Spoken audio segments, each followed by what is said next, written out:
Hi అండి, అందరికీ నమస్కారం. Welcome to my YouTube channel. ఈ వీడియోలో ఏపీ పెన్షన్లకు సంబంధించిన అతి ముఖ్యమైన సమాచారం అండి. సో పెన్షన్లు అందరూ తెలుసుకోవాల్సిన విషయాలు చాలామంది అయితే అడుగుతున్నారండి.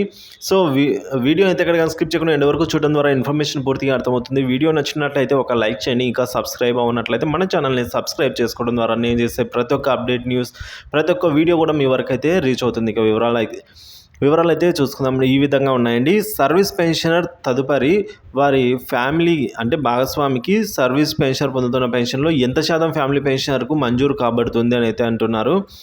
సో దానికి సంబంధించిన వివరాలు అయితే ఇలా ఉన్నాయి. సర్వీస్ పెన్షనర్ మరణానంతరము వారి స్పౌస్కు ఫ్యామిలీ పెన్షన్ చెల్లింపుకైతే 2 విధానాలు ఉంటాయండి.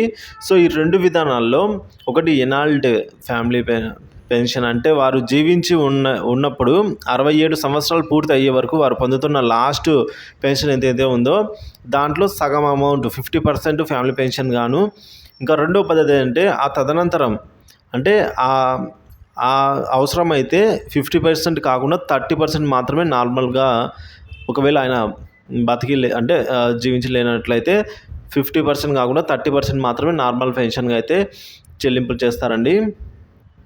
సో ఇది దీనికి సంబంధించిన క్లారిటీ.